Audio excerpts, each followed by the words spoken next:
Hello and welcome back to the channel. We are here with what may be the final video in the H.M.S. syndrome video. In true H.M.S. home mechanic syndrome. The video that I thought was gonna be one video has become like a 7 or 8 part series now. Trying to undo all the fuckery to make this bike awesome. So we're back to the H.M.S. bike. It's a old Shogun road bike that the customer originally brought to me several months ago because someone else had done a 650B conversion on it. It was not a good candidate for 650B conversion. It did not have a lot of room in the back. Wasn't respaced to 130. It had no room for fenders, no eyelets, no rack mounts, no nothing. So somebody did a lot of crude work to it to try and make it a 650B bike, and it did not work. So it got sold cheap to my customer, and he took it into one of the local nonprofits, lets you use stand time and sort of answers questions, and didn't really have any luck. They sort of spent lots and lots of hours messing with it and putting worn out parts on that didn't work and stuff that couldn't work. So he finally brought it to me, which is what I both recommend and to hate, because I became a frame builder to build really nice frames that fit components correctly in the way I want. And so everyone brings me stuff that is absolutely not designed to work to try and make me figure out how to make it work. It's like a nightmare. But also, paying for it. People pay for it. And if they pay for it, then I'll do it, because that way I can pay rent and buy bike parts that I want for my projects. So this bike, we got a crust lightning bolt fork for, added some Dynamo wiring guides on the back, because they say you can use their vent hole. That's crazy. That's ridiculous.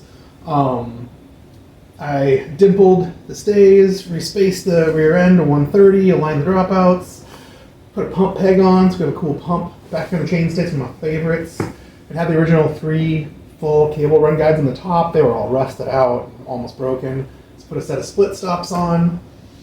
The original fork was way too narrow. It was way too narrow for a 42mm tire. No way you could get a fender in. The amateur who did the brazing put the candy bosses on like a full centimeter higher than the ones on the back for some reason. It wasn't low trail, didn't have any rake. All the eyelets are added. I'm not into added eyelets on frames, especially amateurs doing it. I've repaired and replaced a lot of them. Start with a frame with fork eyelets and start with a frame with some fender eyelets, a little bit of clearance. Old race frames are really, really tough. They have very little clearance for 650B conversions.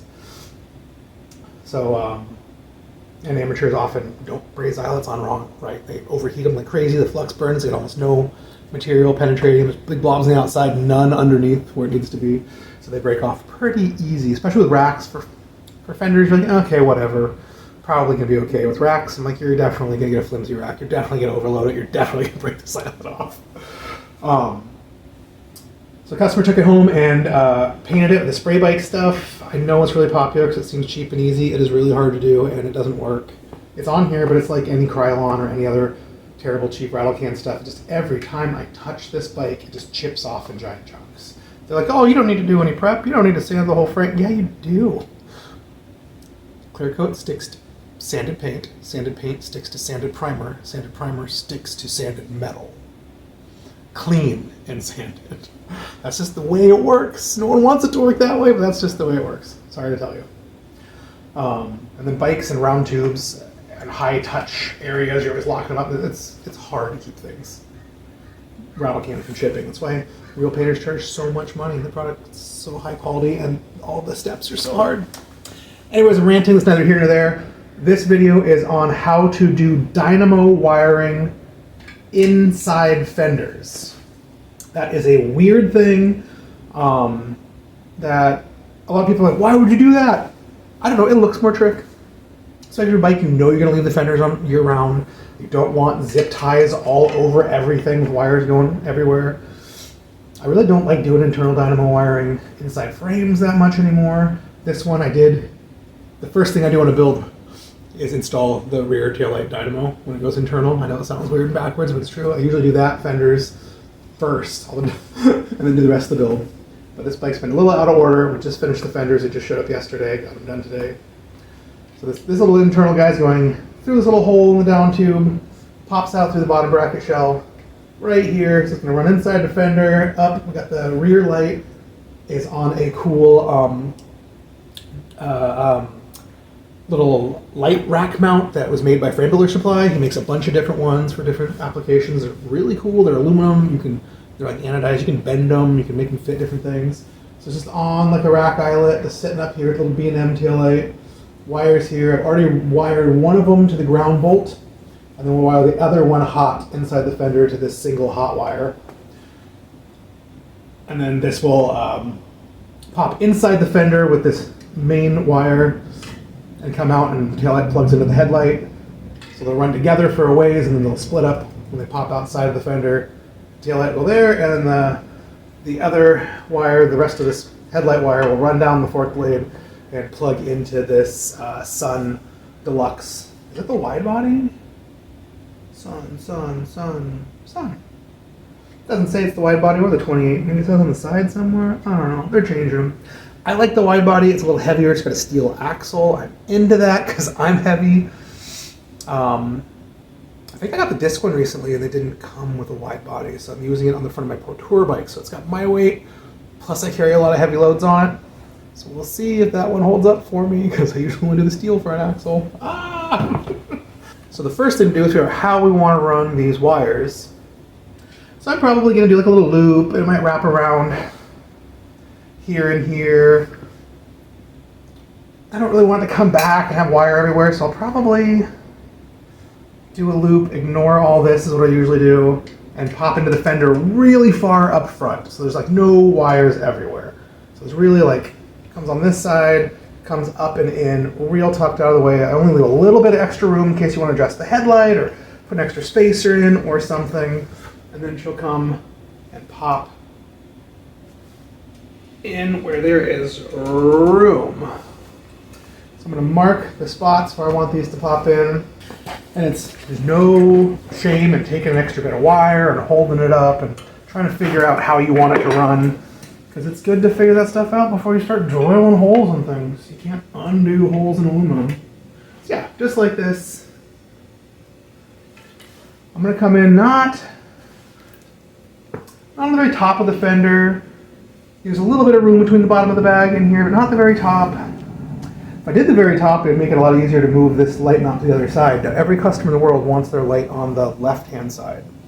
It's the wrong place for it. You want it on the right-hand side. It's impossible to convince people of that. You can see the light is a little bit back behind your fender and wheel. So a whole bunch of this light's coming out the middle and shooting down and out into the road. So a whole bunch of this light's going to hit this tire, making a big, giant, dark spot on the road.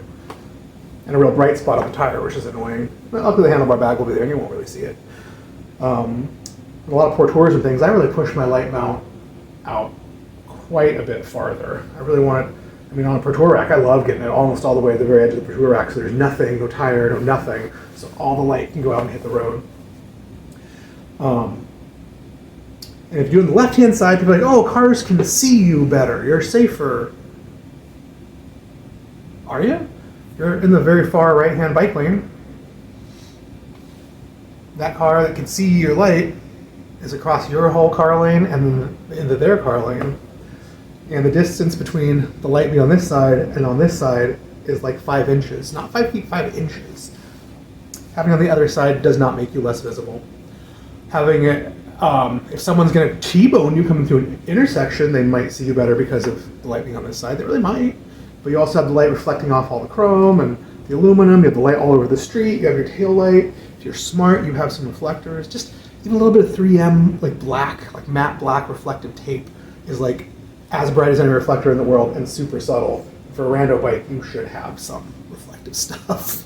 Especially when you're way out in the country where people don't expect bikes.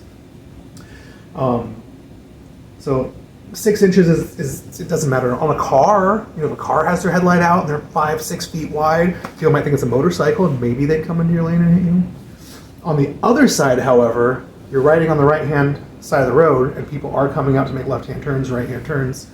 Having the other side might let them see you a little bit faster when you're, if they're going to make a turn and hook into you. It really might. The right-hand side makes more sense for that reason. Also, all Dynamo, not all, 99.9% of all Dynamo hubs have the connectors on the right side. So it's the closest, easiest path for wiring, especially if you don't want to go inside the fender. If you just want to come right up the hub, you know, maybe jump over up the rack or come all the way up here and zip tie to the rack, you want your light mount on the right side. This customer brought it in to me. He'd already mounted the light mount on the left side. Everybody wants the left side. Someday I'll build him a custom bike. He figures out all this stuff, and then I will try it and convince him of why it should be on the right-hand side. A lot of people think they're just on the right-hand side because stuff's from Germany and Asia and they drive on the wrong side of the road or whatever, maybe. And it is, like I said, almost all, Sun makes a left-handed hub with the connectors on the left. If you put a Dynamo hub in backwards, it'll usually fry the guts really fast or faster. They're only made to go forward. They're only made to go one way. So the connector really needs to be on the right hand. And that's true with all of them. Don't put the Shimano one backwards. Don't put anything backwards. Because you want everything on the left-hand side for... There's just so many things in bikes like that where it just... There's so many things that are just totally counterintuitive and just everyone assumes it's the exact wrong way. And now a lot of companies are just giving in to consumer demand and just making things the wrong way, which makes it seem even more like it's fine to do. Like, you should never put WD-40 on a bike, never, ever, ever, ever, ever. And then all of a sudden WD-40 came out with a whole bunch of different bike lubes and everyone starts stocking at the shop. You're like, oh my God. Now it's harder to tell people not to put WD-40 on your bike. It is a moisture stripper. It is not good for chains. It just throws off the chain. Look at all of your brake surface. Your brakes will not stop. Never, ever, ever. So we got the first one marked. It's pretty clearly marked. It is going to pop out back here. This rear wiring is right in the middle. This stuff's kind of coming at the inside of the blade. So we'll pop out kind of not right dead center in the fender, but kind of a little bit over again. This rack is also bent slightly and nothing I can do. I think these candies are on crooked. There's like nothing I can do to bend it over. So the fender's sitting a little tight on one side. It's been driving me nuts. It's been driving me nuts.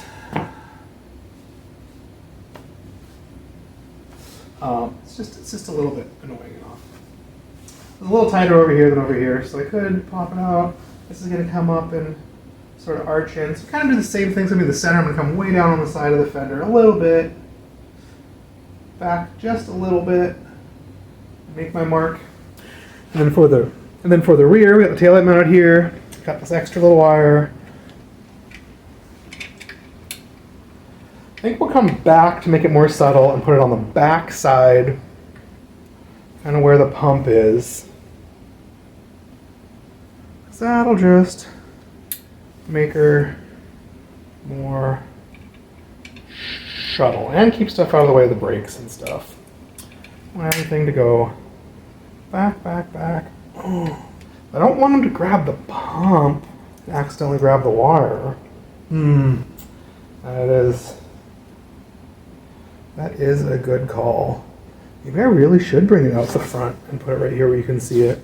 It's not what I normally want to do, but the pump is right here and people are clumsy and ham-fisted in the middle of the night in the dark and the rain and they're frustrated trying to fix a flat tire on the side of a highway or something with no shoulder. You're like, things can be real frustrating when 5 or 6 things go wrong. God, well, that's kind of in the way of the straddle. I'm going to do it back here. Maybe I'll do it on the other side. It's less likely.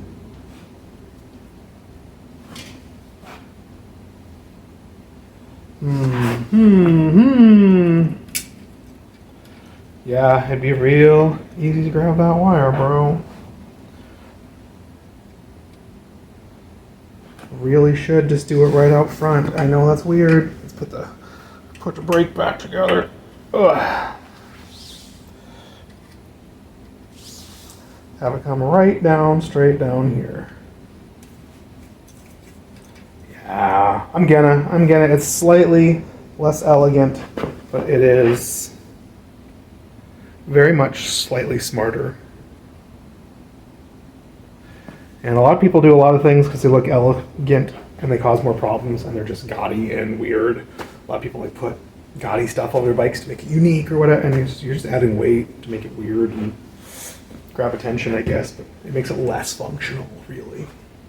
I know everyone's mad at people who are still into lightweight bikes. Everyone's into heavy bikes now and Rivendales and stuff. I pretend like I am. I am not. Still like really light bikes, even though I'm heavy. It doesn't matter. I'm gonna come down here to the same thing with this crank out of the way. You can see the little wire that's exiting from the hole in the bottom bracket shell. There is a hole right here where it could fit in right there already. It's like so close to the bolt. It's gonna be annoying to tape and keep water out and stuff.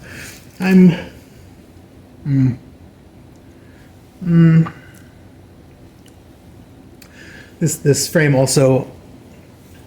unfortunately also has not vertical dropouts but horizontal dropouts, so the wheel's got to slide all the way forward to come out, all the way forward and down. It's tight. The tires are pressed tight against the inside of this fender, so having it be someplace maybe right by that bolt head is actually safer and smarter.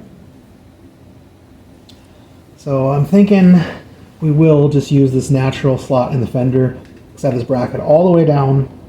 I think I can get a grommet in there. I think I can get a wire in there, and then I can do a 90-degree bend over and be taped down so that this will never hit it some other random place and tear through the tape. Is that what I really want to do? Or I can put it up higher, so the tire will come and just hit this bolt and all that stuff and go up higher. It will probably miss it completely. And then I can put my male connector on here and come up. Yeah, I'm gonna go up higher. I'm gonna go higher, make this life a little bit easier and a little bit more out of the way, and hopefully we will not have problems with that. So now that I got my fender spots marked, I'm going to take the wheels out of the way so we can drill holes in these fenders without damaging the wheels or damaging the brand new tires, brand new expansion tires. Sometimes if I really don't want to take a wheel out for some really nightmare reason, I'll just take some old cardboard and fold it up a couple of times and stuff it under the fender. So once I punch through, I'll hit the cardboard and not tear right through and hit the tire. But it's better to take them off, and then I'm going to put the grommet in. I'm going to flip this bike upside down, clean the inside of these fenders, rubbing alcohol, twice.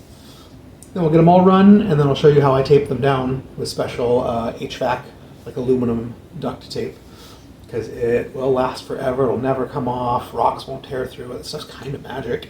It's not expensive, but you do have to rub alcohol inside the fenders twice. And every time someone says, it doesn't work, it comes right off, I'm like, did you clean the inside of the fenders rubbing alcohol twice? And they're like, no, I just stuck it on.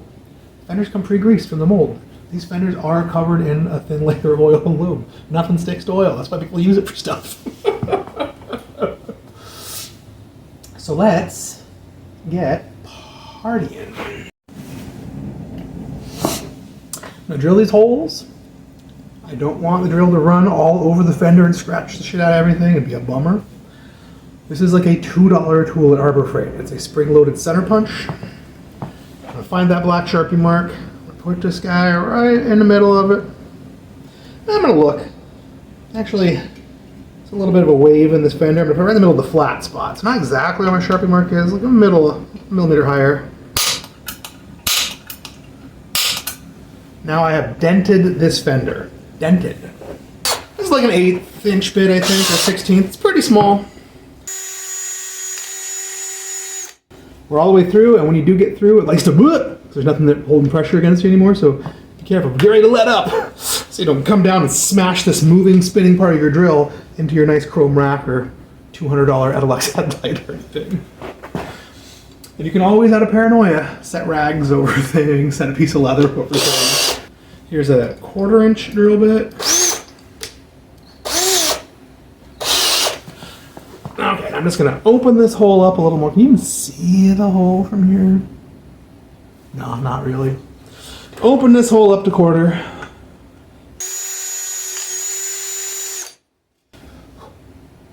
Oh, I almost thought I scratched something. It was just a little burr. All right. Are we done yet? Not really.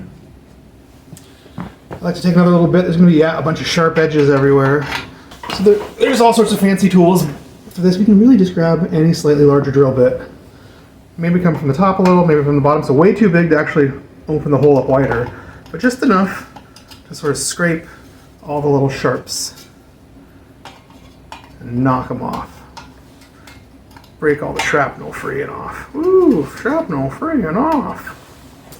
Now, let's talk about stuff. Now here is an array of stuff.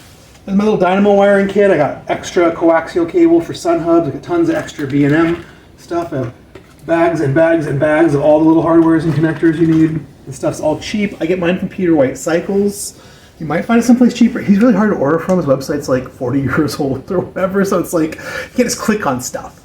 You gotta like cut and paste the numbers and how much you want and then email your order in. It's a little trickier at Peter White's and I think his wife Linda, I might have that wrong. They're cool, they answer the phone, they answer emails mostly, they mail you your stuff. It's nice. They stock all this stuff, which is really nice. A lot of stores only stock stuff they think sells fast. They want high turnover, high profits. This guy stocked a lot of little teeny things that there's no markup, no profit in. You know, I order like 10 of these like 12-cent connectors at a time. Is it even worth the effort to go dig them out, to stock them, to pay taxes on? Like, it's very nice of them. So I have an assortment of fender grommets here. So these are little rubber dudes. They're like little rubber donuts with a line in the middle. And the line lets them go, that's the drill size. And we're going to force this through that hole, and then the little outside sticks out a little bit farther to sort of insulate that sharp edge you just cut. So it keeps your wires away from that sharp edge. They have a hole through the middle where you can stick your Dynamo wire stuff through. Woo! That's got maybe a close-up, maybe you can kind of see sort of a reverse donut. So now these big fat ones are nice because this big fat coaxial cable goes through.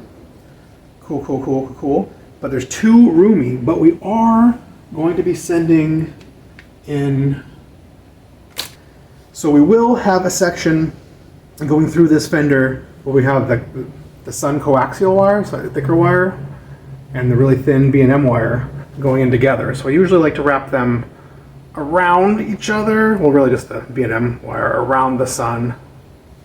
So that looks a lot better. And then,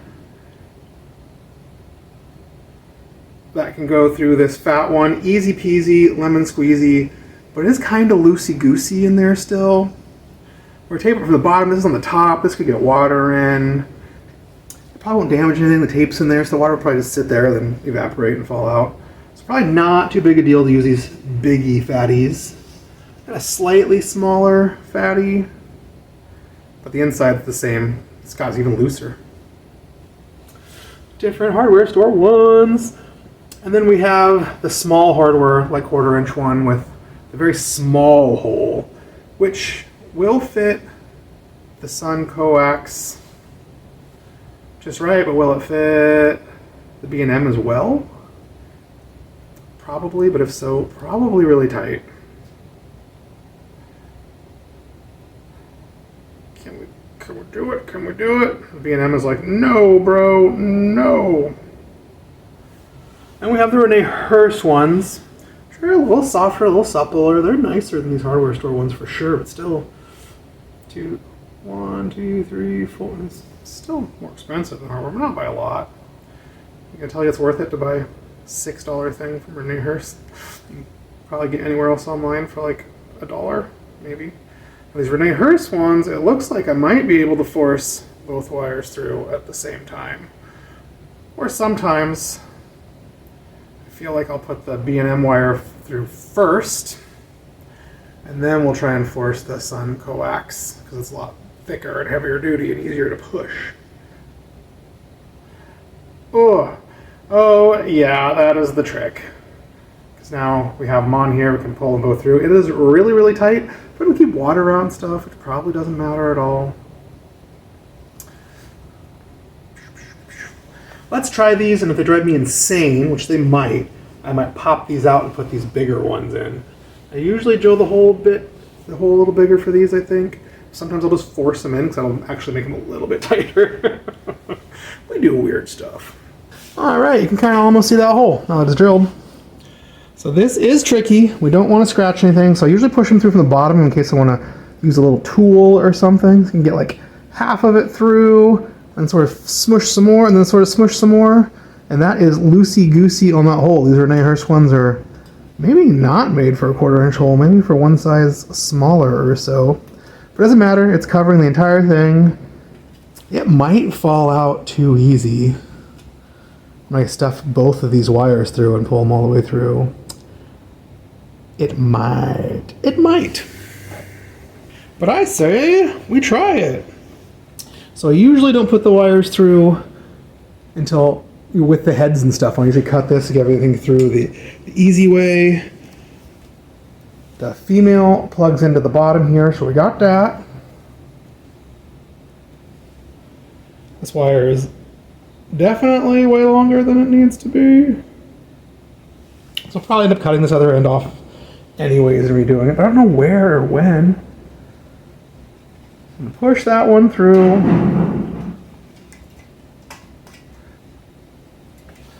And the real trick, let's push this coaxial through.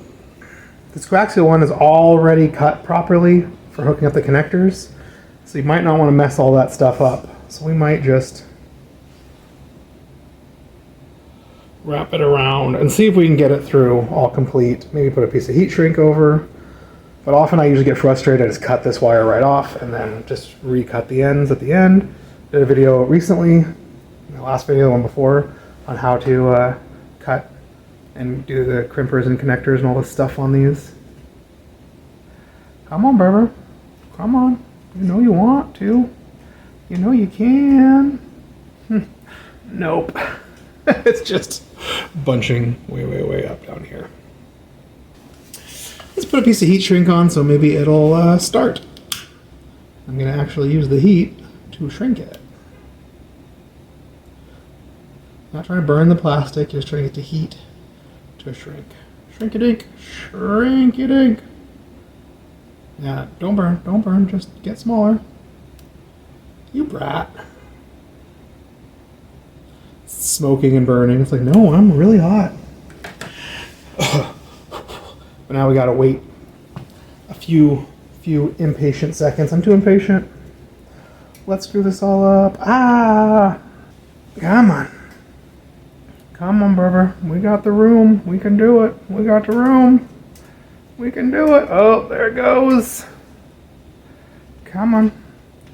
Come on, come on, come on. Come on. Hey, alright. The problem is we've got feet and feet and feet of this. We've got to pull through this real tight little spot. So I'm using my fingernail up here to support the bottom side of this donut so it doesn't collapse in on itself, this grommet. Sort of trying to pull towards the center instead of pull towards the edge. I don't want the fender to cut through the lip of the grommet and start scraping the wire or anything. Oh boy. Oh boy. Oh boy. And we did decide this is going to kind of go underneath and up and through. So we'll just keep pulling. It's so tight the B&M wire is not moving at all. And I made a mistake.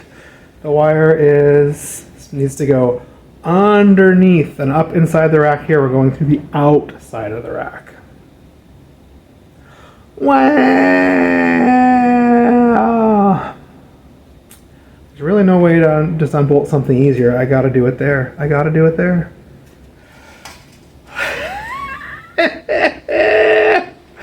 So I'm gonna pull the wire all the way back out. I used to remember all these things. I used to do dynamo wiring almost every day at Northern. It was wild. What did the rest of the world do when I closed that shop? Ooh. Okay. Yeah, I see I pulled it all the way out and took the whole grommet with it.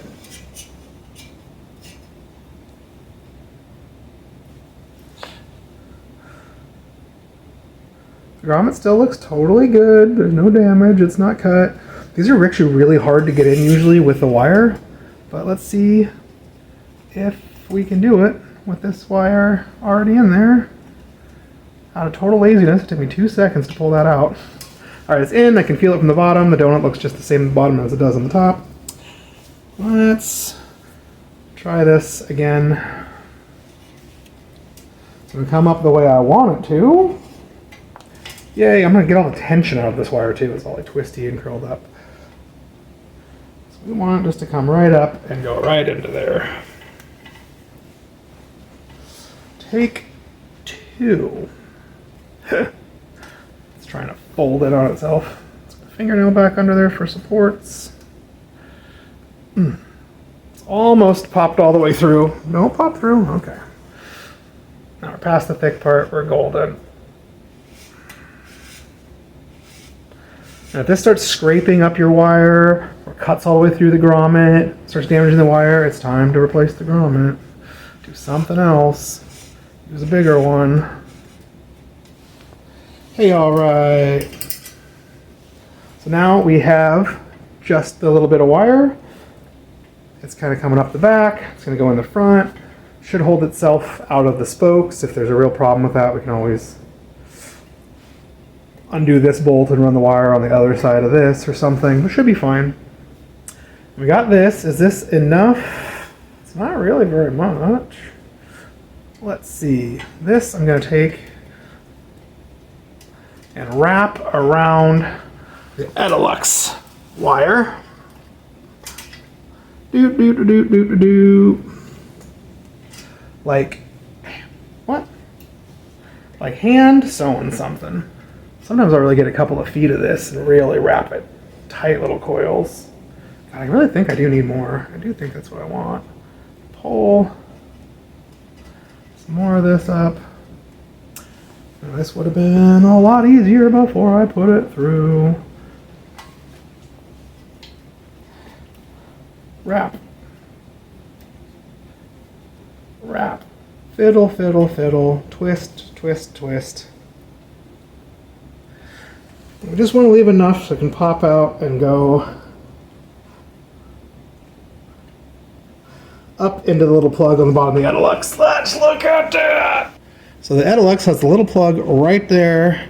This guy has to stick out a little bit to go into that plug. Ooh, that's ugly. See, I'm just sort of winding this up tighter and tighter and tighter as we go. If you watched my last video, these little ends, after you crimp them on, are way too tight, little female ends. So I usually take a little pokey tool and poke them up there on both sides like a shotgun. It's like 2 pieces of metal wrapped around and then get so tight. I want to open them up just a little bit so the plug can easily plug in without, but still have enough tension to not fall right out. And does have a little hole there, so it has like a little dimple on the inside to sort of help hold it. So that one's already the right tension. So we can spin this up and plug it in. So that's what's in this piece of aluminum. It's just a little one of these male ones. Just stick in there, it doesn't poke through. So that this comes and plugs up, and with the heat shrink around it, it never lets any water in. They make it hanging upside down one of these. They didn't for a long time because they didn't want to get water in there. The hanging one, instead of this little clip, uses the little round one of these, but like it's like a big circle. It's like a washer basically, and you use a little tiny bolt and you fill it full of waterproof grease when you do that, so that no water will get in. People forget that step and wreck their $200 headlights. So this is now in. It's like totally cool. This is all wrapped up. I can pull any excess through from up here.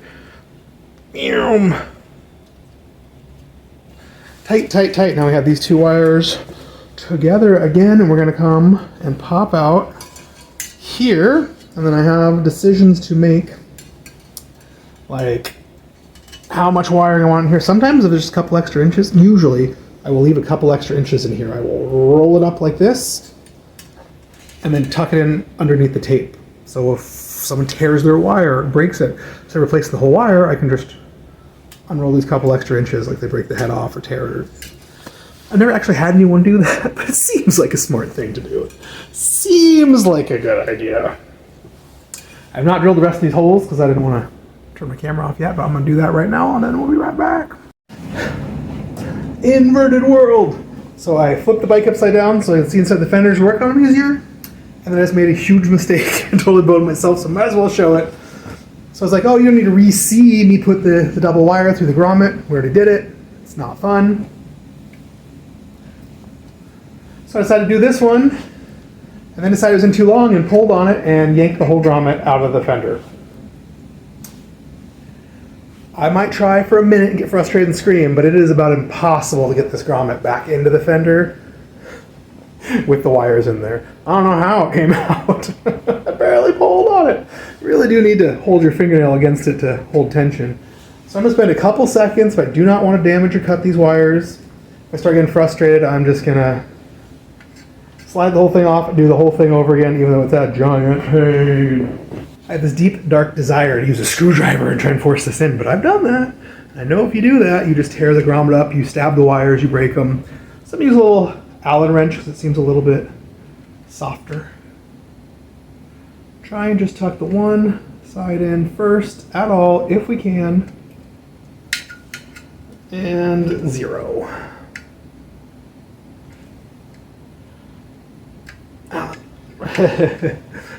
Got it through, but the Allen wrench went through, and then it came back out with the Allen wrench. Oh, maybe. Are we through? Ha! Do we cut the grommet? Doesn't look like it. Still doing its job.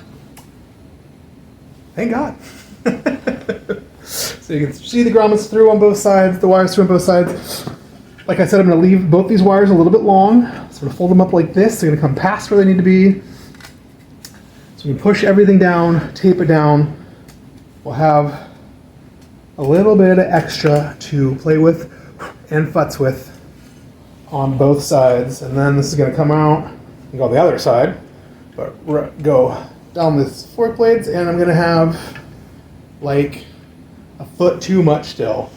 So I can decide if I want to pull this whole foot up here, wrap it around somewhere, tape it all down. So I can use these cut ends I've wasted so much time with, or I can just cut it off where it needs to be and just redo the ends, which I'll probably do. Might as well show them for the video anyways. I wasn't planning on showing all the ends and crimping because I did that in my last video, but might as well. Might as well. Rah! So we have this big mess in here. We're going to pull it up out of the way, and I'm going to get in here and we're going to clean. And then we'll do the back fender. I got rubbing alcohol. I got degreaser. Hanging off the bars. I got a blue shopper towel. These are good. They're a few more bucks than regular paper towels. They don't leave any lint behind. They clean stuff. They're real reusable. So I just sprayed in here. I'm going to try and get as much gunk out of here as possible. The degreaser, then we'll do it again, rubbing alcohol. I'm also going to do the wires. I've been touching them. They might be all greasy and gross. So I want the tape to stick. You can already see it's kind of getting some dirt out. That's just dirt and old grease that was in there. A little bit more. Find a clean spot and do it again. I'm gonna do this so I don't get any. All right, pretty clean. I'm gonna wipe down these wires too. Come on, I go brake pad. I go. Now this is the HVAC tape. So I think it's for doing the heaters inside your houses and stuff. And they tape all the edges of all the ducts and stuff. It's metal. It's real, actual aluminum. It's very thin, kind of like tin foil, and it's got a sticky back you peel off. So I like to do this in a couple of steps usually. I usually like to actually kind of take a few thin ones and sort of tape the wires down as flat as possible, and then I'll usually take a big giant piece and try and get the whole thing, and then I really gently rub it in real good while I'm doing that with something pretty soft like a tire lever, but this can tear too. We're going to tape this thing all down, but we want as much tape as possible to sit against the fender. So it's going to be like a lump where the wires are down against the fender, and I usually like to kind of press it tight. If you get too close to the fender, trying to get it too tight, it will tear. So I'm not going to do that. Okay, it's kind of a good angle. So here's little pieces. This is kind of the hard part, tear the backing away, my jaggedy edge. You can see it's all aluminum. Put this down in here like this, so I can avoid this bolt a little bit, come next to it. Pushing down. So it's right up against the wire, no big giant gaps or anything.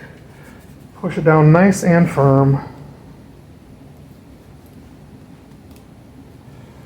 Come on, bro, where's a jaggedy edge that's easy to tear? Sometimes these little guys do not want to separate. It's a little bit of a nightmare. Pretty good luck. I'm gonna do the same thing.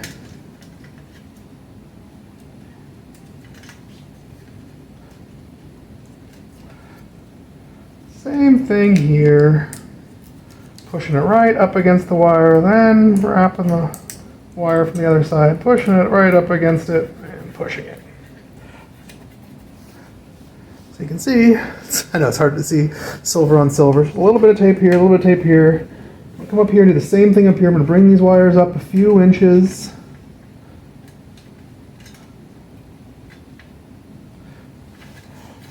Try and tape them like up here or something. Out of the way. A little extra long in case we gotta save some. I'm sure I probably had to do this once or twice before.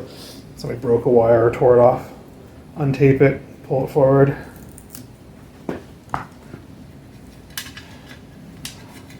Whoa.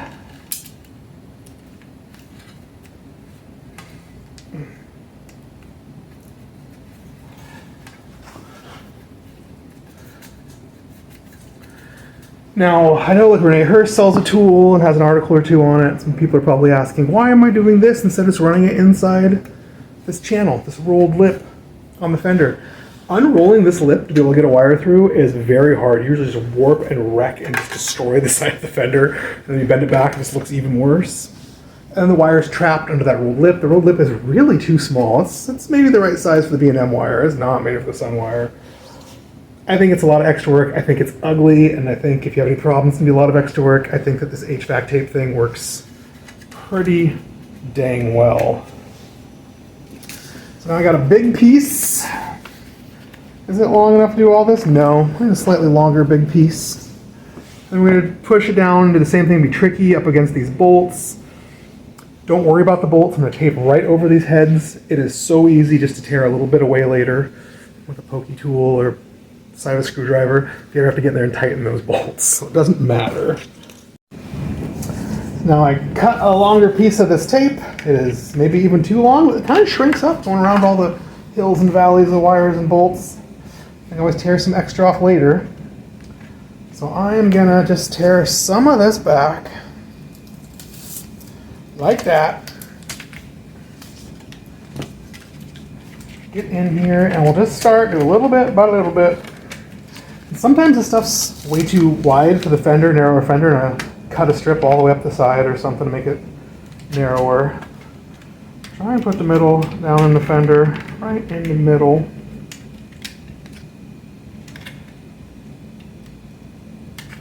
All right, so this very first piece down, I'm just gonna go as we go. So we're gonna run into lumps and bumps. I want to kind of get up tight on them. Kind of be able to come down the other side of them fairly tight. I don't want any water to get in this tape. So it really has to be sealed around the edges. See how it's like kind of being like, nah bro, I ain't tight enough there. Pushing it, this is around the bolt that holds the rack to the fender.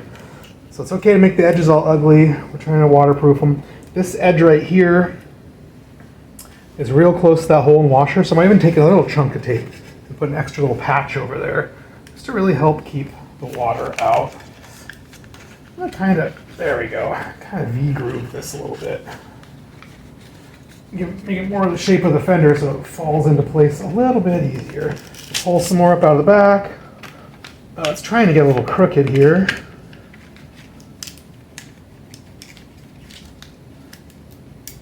So I'm just pushing on the sides next to the wire. And then we'll go smooth out everything else after. It can get crooked. We just don't want it to wrap up over the side of the fender where it's all visible. And I have cut myself doing this, so I'm being pretty careful. We'll come with the tire lever for the real sharp edges. And then it only needs It's probably too long. We can wait. Oh yeah, it actually wants to be off center. We need it off center. The wire is really over here. Tight against the wire. Tuck it in around the wire. And we're going a couple inches past the wire. We don't need to come any farther than that. Tear this piece off. We can use this for patches. I'll stick it out of the way. Take my tire lever. Nice kind of round softy end. That's pretty round and soft too. Kind of smooth some of this out, kind of get some of the air bubbles out. If you press too hard right next to the wire, it will tear right through. If we do tear through, I'll just use a patch. Just rubbing these edges down, the very like outside edges, so that water can't start peeping and creeping. Not pushing too hard around the bolt, not pushing too hard around the wire. I honestly really doubt it. We have some just sitting here, so I'm just gonna just tear a little chunk of this off. Put it, there's like one edge that's really close to that grommet. I'm gonna put it up as far as I can and come down and on that grommet. The wire is real close to the edge and do the same thing. Come put a big patch. If you ever need to tear this stuff out, it tears out pretty dang easy on purpose when you're trying. But like I said, it's never come loose or given me any issues if it's rubbing alcohol to degreased and it's clean. But most guys do this, do a bad job the first time, don't clean, then come tell me it doesn't work, and I redo it for them, and then never have a problem again. That's what I guess you gotta pay the big bucks for, is someone does all the extra unfun steps. That's real tight. All the wires sitting down flusher than this bolt head and this bolt head. So if it was going to rub anywhere, it'd be on the heads of those bolts, and they are pretty close to the tire. This old crust fork does not give enough clearance for a 650B 42 and a fender like it says it does. Yeah, I would really love 4 or 5 more millimeters clearance right there. I would love it. A little extra piece, don't matter. It don't matter. Now I'm going to do the exact same thing to the back fender, but that's probably not terribly interesting, so I guess we probably won't show it. Next we're going to run this wire through its little guides, put its little connectors on, which I wasn't going to show. This video is getting so long, I might not. Did the last video on it, but I'll check back in once everything's hooked up, and we can do the testing. So we're going to test to make sure the wires are all hooked up correctly. We're going to test to make sure the lights and tail light work. And if they don't, we might do a little diagnosis on that. I'll at least talk about it for a second. So check back in half an hour. Oh. Sorry about the lighting. I want to aim at the bikes, but the lights do weird stuff sometimes. It's fine. So start doing something fun. This wire is thick, but it's a little smaller than these like disc brake hydro guides that I silver brazed onto the fork before paint. And I wanted it to fit a little tighter, and now I've got it fitting really tight. So what I just did is just, everywhere there's a hydro guide, I put a little piece of shrink tube, and a little piece of fatter shrink tube over that, and a little piece of fatter shrink tube over that. And now they're real dang tight in here. I'm into it. I saved the last one so I can show it off on camera. So here's a little blue piece of shrink tube. I should just cut this off. Not fought it, because I'm going to have to cut it short no matter what. That's what I like. These Edelux lights come with 2 different wire varieties.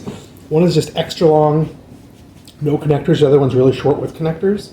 Basically, you're going to do right into the fork crown and just wrap it around the fork blade. So I do recommend if you're going to do something like this, even though it seems harder because you have to do the ends, getting the long one without connectors.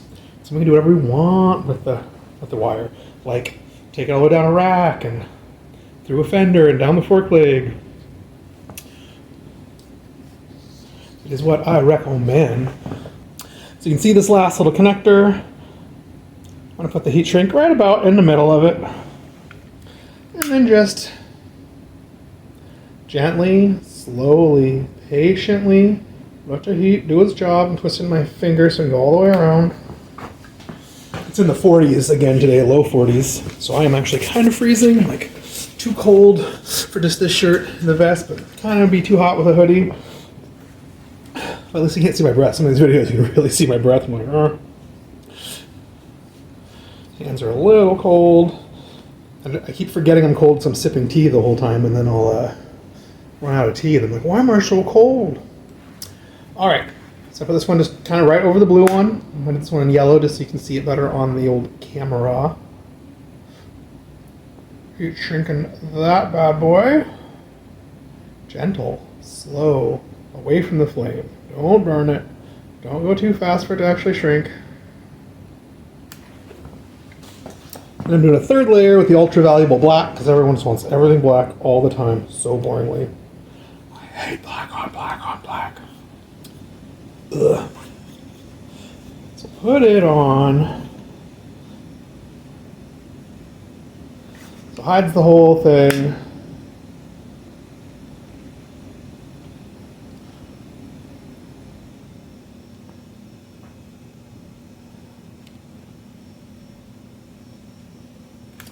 Schickners. Now, we can get this a little more angled. You can see this little hydro guide. Now we're going to come up here and you take it sideways through the little hydro guide, and then you pop her straight. A little bit off. Pull it down. This is pretty tucked, a little bit loosey-goosey. It's got a nice arch right here still. I pigtailed the wire coming out front of the fender and put a male connector on to plug into the pigtail. And the female connector I got right here. That way the whole fork can turn and not tear the wire out. I always do them a little bit too long. Really could have shortened that by an inch. It'll turn all the way around and not have these wires just like stick out with a little pigtail to kind of pull them back into place. Now, all I got to do is cut this to where I want. I usually like to go like outside of the fender stay and come up from the bottom or even over the top. That's kind of ugly. I like to make it kind of subtle. I don't want to fall into the spokes. And plug in and cut this long enough for all the plug-ins. You don't want too long to where it's ugly. You don't want too short to where it's really hard to unplug. I want to be able to put that wheel on pretty much anywhere, especially with the plugs not hiding behind the fork blade. I really want them sticking straight down or straight out so I can unplug the wire from that wheel with the wheel in the bike. The connectors need to be good. You need to think about that. A lot of people try and hide the plug right behind the fork leg and the wire's too short, they're barely plugged in, and they're getting in a fit of rage trying to fix the front flat, like I said, in the dark, in the rain, in the middle of nowhere, and they'll tear the connector off or tear the wire. Sun also makes an SL version, which is connectorless. So you have to build a special fork with a special dropout so that the fork itself acts as the ground, and you have a little plastic plate that pushes in, so it's like a special dropout that's like recessed. A little plastic plate to insulate it, to keep the hot wire from going to ground, and then a little stainless steel face you press on that the wire is attached to, and the wire just goes inside the fork blade and pops out and goes to the light. But that way you don't have to have these plug-in connectors into the hub. That way if you're in a fit of rage and you take your front wheel out of your bike, you don't tear your wires. They're smart. It's a lot of extra work. It's a lot of extra expense. I've done a couple of them for customers. Only like maybe 2 or 3. I don't think I ever did. I've never done one for myself. I probably should. It's a lot of extra work for. I remember I'm a mechanic and I'm paranoid and I want everything done right, so I've never broken a wire. I remember there to do it myself. But I understand people who don't do this all day, every day, in a fit of rage, how frustrating that could be. And like, fixing flats doesn't frustrate me. I would repair shop for almost a decade. I mean, I fixed, probably an average of 5 to 10 flats a day, every day forever. I got really good at it, really fast. All right, so that is in. All that's left for me to do is the back. Pop the wheels on, test this thing out, check with you in a minute. All right, the moment of truth has arrived. I just finished these front plugs, and now I'm gonna plug them into this hub, and we're gonna spin it, and we're gonna see if these lights work or if I screwed something up, and we gotta figure it out. Lights are in, lights here, lights back there. Heaven, heaven. You can see the front one probably in the camera. See the back one? Probably not. Oh yeah, you can see it. It's my hand. It is working. It means I did not sever the wire in this bottom bracket. I put that bottom bracket in. Everything's plugged in, everything works. It does take a few minutes for these hubs to build up enough charge to keep the lights on. So these lights are really cool. These LX2s because they have an on, off, and a sensor. I've never turned mine on or off. I leave it on sensor mode. If a cloud comes out or I go under a bridge, it's just on. It starts getting dark out, it's just on. It's on early, it's on sensitive. It's nice. And once you ride for about a minute, it'll build up a little battery capacitor in there. So once you stop, the light even stays on. Usually a little bit dimmer, but stays on. So if you're at a long red light or something, your lights are still on and working. Which is nice. A lot of lights don't do that. Woohoo! I mean, I got to do some finishing touches on this bike. I'm gonna wrap that wire down there a little nicer or better. Something, wrap around the fender stay. I'm gonna put some VO locking skewers in. I'm gonna double check the headset adjustment and bars straight, and maybe take it on a little test. I used to always insist on test riding bikes several times before getting back to a customer. But I'm getting old. I don't care. Everyone's bikes fit me bad. More or less, if it works perfect in the stand, I make a customer test ride it. If it's good enough for them, it's good enough. Because it might not be good enough for me. I wasted another 40 minutes on fixing something customers don't even care about. I am happy about this. Got the rando bag, got this old Bella Orange tequila here installed. Let's turn the bar sideways a little bit, try to yank on this rack. Got the rando bag side installed. Yeah, just final adjustments, wiping off any Sharpie marks or whatever. And this bike is done. This ugly way they do the fender fork around there. Ugh, I'll change it, I'm not gonna.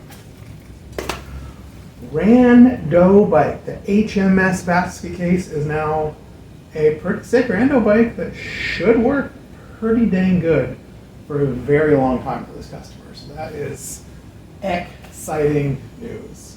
I got all my splits and my cables. The rear's all taped like it's supposed to be. Got a split down here, got a split up here at the light, so if this guy ever wants to take off his fenders for any reason, he can just pop, unplug, leave that wire inside the fender.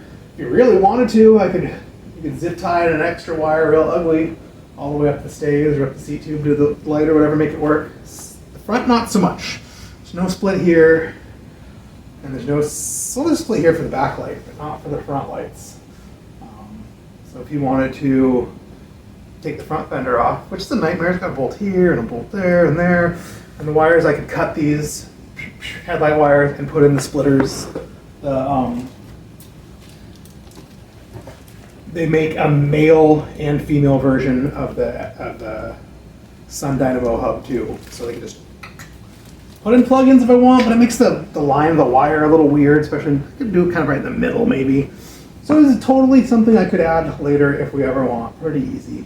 So you could ride this thing with no fenders and just have the wire like zip tied ugly all over the place. But it's a rando bike. We live in Oregon, and he's never taken the fenders off. Very few people take their fenders off in Oregon. They get lazy after a couple of years. Just leave them on year round. And we get freak range storms in the summer and spring all the time. Whew, I'm over time for today. I want to get this video done. But anyways, thanks for watching. I was pretty excited about it.